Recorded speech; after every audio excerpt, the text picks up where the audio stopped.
Boker Tov à tous, on arrive à la fête de Tou Bishvat. Et on sait que c'est le nouvel an des arbres. Et on va essayer de comprendre ensemble c'est quoi ce nouvel an des arbres et en quoi ça me concerne. Est-ce que je dois fêter le nouvel an des arbres? Et donc on nous explique qu'en fait il y a 4 Rosh Hashanah. Le premier Nissan, il y a le jugement des rois. Le premier Elul, il y a le jugement du maaser des animaux, du prélèvement des animaux. Le premier Tishri, il y a le jugement des années. Et le premier Shvat, il y a le jugement des arbres qui prend effet le 15 Shvat.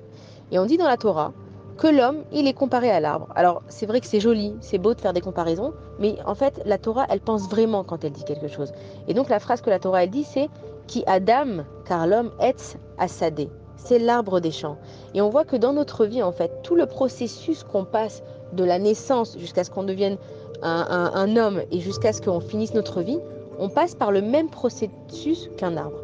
Et donc, quand on va parler d'une personne aussi, on a envie de savoir d'où elle vient, qui sont ses parents, qui sont ses ancêtres.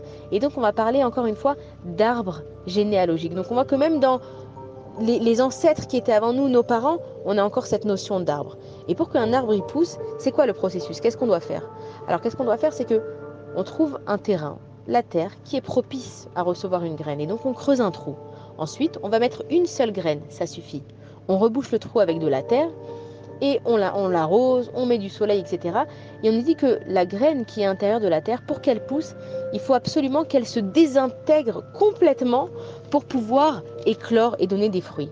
Et en fait, c'est une leçon pour l'être humain qui est extraordinaire. Le pasouk de la graine, du grain de blé dans le Perek Shira, c'est Mima Ma'amakim Kiraticha Akadosh Baruch Hu. Des abîmes, du plus profond de mon désespoir, dans mon obscurité, Akadosh Baruch Hu, je t'appelle. Et donc on comprend en fait ce que cette graine elle est en train de faire.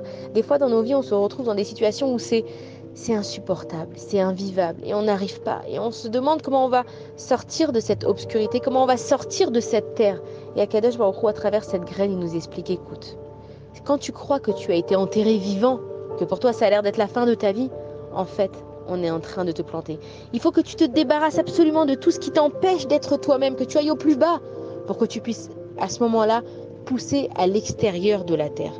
Et un arbre, en fait, pour donner des fruits, il a besoin d'avoir une sève, un liquide qui le nourrit. Et donc, le soir de Tou Bishvat, la sève, elle va revenir à l'intérieur du tronc d'arbre. On voit que les arbres, en ce moment, il n'y a pas de feuilles, ils sont secs, ils sont vides, il n'y a pas tous ces fruits, toutes ces belles couleurs, toutes ces feuilles magnifiques. Et donc, le 15 du mois de Shvat, il y a la sève qui remonte à l'intérieur. Et nous aussi, le soir de Tou Bishvat, on a la sève de l'homme qui arrive à l'intérieur de lui. C'est quoi la sève de l'homme? C'est sa neshama spirituelle. C'est toutes les nouvelles idées qu'il va avoir, que ce soit des idées spirituelles, que ce soit les fruits qu'il va vouloir avoir dans sa vie. On dit qu'un enfant, quand une femme elle porte un enfant à l'intérieur d'elle, on dit que c'est le fruit de ses entrailles. Parce que l'enfant, il est comparé au fruit. Nous sommes comparés à un fruit. Et quand un fruit, en fait, on veut le manger, on voit qu'on doit enlever la peau qu'il y a autour de lui. Comment ça s'appelle la peau qui est autour des fruits, la coque ou la peau?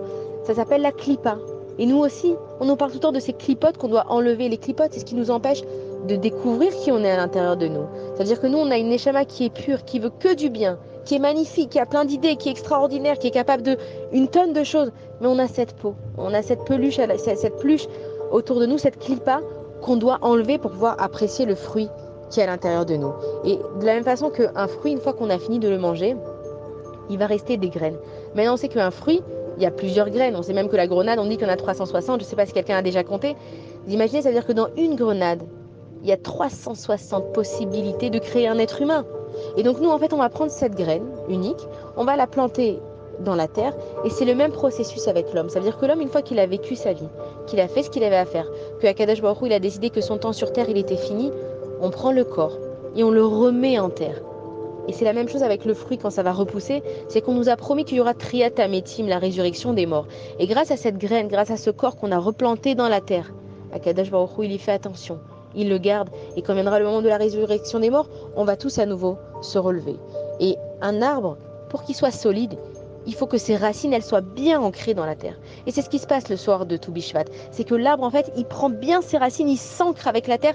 Il est en train de dire à tout le monde, je suis là, je bougerai pas. On m'a planté une graine de la pomme, par exemple, d'une pomme, je vais devenir un pommier. On m'a planté des graines de figue, et ben je vais devenir un figuier.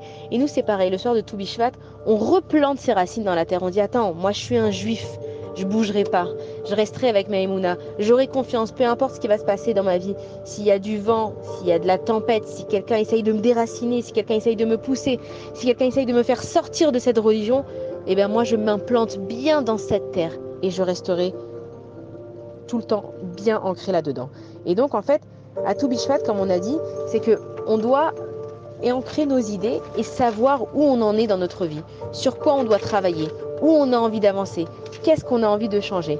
Et quand on parle d'un arbre donc qui va donner des fruits, l'homme, c'est quoi ces fruits? Ce sont des enfants, ce sont des idées, ce sont plein de choses en même temps. Ça peut être aussi des graines de vérité. Des fois, on essaye de parler aux gens et de leur montrer la vérité de la Torah et on se dit, mais qui c'est qui me dit qu'ils vont m'écouter? Peut-être qu'ils vont se dire que je suis complètement folle. Toi, tu plantes tes graines. Tu n'as aucune garantie que ça va pousser. Mais de la même façon que tu plantes un arbre, quelqu'un qui plante un arbre, imaginez que quelqu'un qui n'y connaît rien à l'agriculture, maintenant il vient et il voit que je creuse un trou et que je mets une graine dedans. Il me dit, mais qu'est-ce que tu fais? T'as jeté un petit truc là dans la terre, t'as rebouché, qu'est-ce que tu fais? Et moi je lui dis, bah tu sais, j'ai planté une graine de pomme et je vais prendre soin de cet arbre. Et il y a un grand pommier qui va pousser. Cette personne elle va nous dire, bah toi t'as la foi, franchement, tu jettes un truc dans la terre et t'es sûr que ça va pousser. Mais c'est ça même la base de la Emouna. Donc nous, quand on a des idées, on essaye d'implanter la vérité. Qui nous dit qu'on va nous écouter? Mais nous, on fait ce que Akadosh Baruch Hu nous a dit. On plante la graine. On va et on parsème des graines de vérité, des graines d'amour, des graines d'entente, des graines de bonnes idées, des graines de bonnes énergies. Et on compte sur notre foi, sur notre Emouna pour qu'elle pousse bien. Et on voit que quand un tronc il pousse, des fois le tronc il pousse, il n'est pas droit parce qu'on n'a aucune idée de comment le tronc il va pousser. C'est toute la généalogique de ce qui va pousser, elle est dans la graine comme un enfant. Toute l'ADN il est dans l'enfant. Mais nous on ne sait pas ce qui va en sortir. Alors qu'est-ce qu'on fait dans l'agriculture? On met un tuteur, on met un bâton qui va tenir ce tronc pour qu'il pousse droit. Et c'est la même chose avec les enfants, nous ou avec les vérités qu'on implante ou avec l'amour qu'on implante. On met des tuteurs, on essaye et on écoute des cours et on donne des conseils et on essaye d'aider les gens autour de nous parce qu'on est des tuteurs. On essaye de faire que les graines, en fait, elles poussent et elles soient droites. Et en fait, le Tu Bishvat, c'est l'essence même de comment se connecter à mon moi spirituel. Qu'est-ce que moi je veux dans ma vie? Qu'est-ce que moi je veux recevoir comme récompense? Où est-ce que je veux mettre mes priorités? Où est-ce que je veux travailler? Et donc à tout Bishvat, de la même façon que la sève elle monte à l'intérieur de l'arbre, on a notre neshama spirituel maintenant qui est en train de planter ses racines. Et il faut bien faire attention. Donc quand c'est le jugement en fait des arbres, c'est quelque part aussi le jugement des hommes. Alors nous on croit que ça y est, on a passé Rosh Hashanah, ça y est, on a passé Kippour. Mais ce soir on a encore une opportunité. Parce que dans la vie elle est remplie d'opportunités. Akadosh Baruch Hu, il sait qu'à chaque fois on veut faire mieux. Donc imaginez si on n'avait qu'une seule opportunité d'être bien, à chaque fois on se dirait ouais de toute façon maintenant c'est trop tard, ah, ça y est Rosh Hashanah il est passé, c'est fini. Et si on avait même que Kippour, on se dirait bah ça y est maintenant j'ai fait des fautes, bah faut que j'attende jusqu'à Kippour prochain.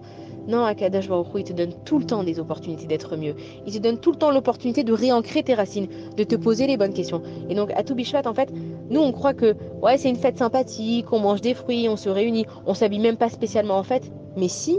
On s'habille en fait, on est content, c'est le jugement des arbres, mais c'est un jugement positif. C'est des fruits qui vont sortir de la terre, c'est des vérités qui vont être découvertes. Et nous maintenant, le Ham Israël, on est dans un moment qui est difficile, on a besoin de cette vérité, on a besoin de ces miracles. Les miracles, c'est les fruits d'Akadosh Baruch Hu. Mais si on n'a pas la Emouna, si on n'y croit pas que le Mashiach il va se dévoiler à tout Bishvat, mais le Mashiach il est là. Le Mashiach c'est quelqu'un qui doit prendre conscience de qui il est. Il faut que la sève elle monte à l'intérieur de lui, que cette neshama spirituelle elle se réveille. Et c'est ce qui va se passer. Et si on a des doutes, on ne laisse pas les doutes rentrer dans notre tête. La vie, elle est faite de rêves. Il faut rêver. Comme les enfants. Imaginez si on leur disait tout de suite. Bah, ils rêveraient plus. Ils se diraient, ouais, de toute façon, la vie, ça va être triste. Imaginez si on disait, le mariage et tu vas te disputer. Il y a des gens qui divorcent, mais personne ne se marierait.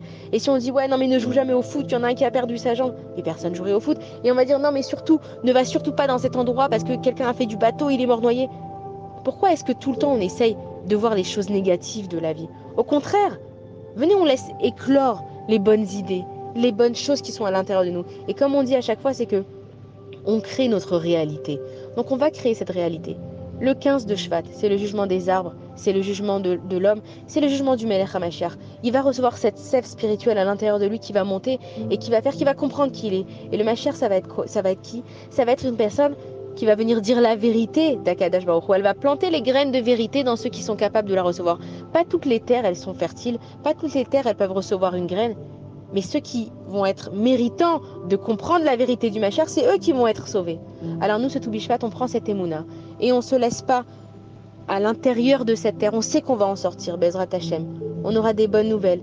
Les otages vont être libérés. Et des fois, on s'inquiète et on se dit, mais comment on va faire? Et ils vont sortir avec des traumatismes et ils vont sortir blessés. Mais c'est ça le rôle du Mashiach. Nous, on a un rôle à jouer, c'est de croire en lui. Et ensuite, lui, en fait, il va tous nous réveiller d'un cauchemar. C'est extraordinaire à croire, mais c'est ça qu'il faut qu'on croie. C'est qu'on va se réveiller, on va se dire, oh là là, Melech HaMashiach, il faut que tu me guérisses. Mais pourquoi? Qu'est-ce que t'as? J'ai fait un cauchemar que j'étais prisonnière à Gaza et puis il m'est arrivé ci et ça. Et le Melech HaMashiach, il va nous apprendre en fait qui on est, d'où on vient, par quoi on est passé, pourquoi cette personne elle était malade, pourquoi cette personne elle est partie plus tôt, pourquoi cette personne elle s'est pas mariée, pourquoi lui il n'a pas eu d'enfant. Et en fait, on va simplement se réveiller d'un grand cauchemar. Et donc, on a la foi, on a la Emouna, on plante nos racines dans la terre et on dit à Kadosh Baruch Hu, on est prêt à vivre un rêve et on est prêt à croire en tout ce que tu nous as promis. Sinon, si on ne croit pas en tout ce que Kadosh Baruch Hu nous a promis, pourquoi manger des fruits à Toubishvat? Pourquoi se déguiser à Purim? Pourquoi jeûner à Kippour? Donc, si déjà on y croit depuis des années et des générations, on ne perd pas la Emouna. Et ben, Ezrat Hashem, un Toubishvat Sameach, on s'habille en fête, on met de la musique. Si Dieu veut, on va avoir des bonnes nouvelles et ça va être que bien dans notre vie. Bonne journée à tous.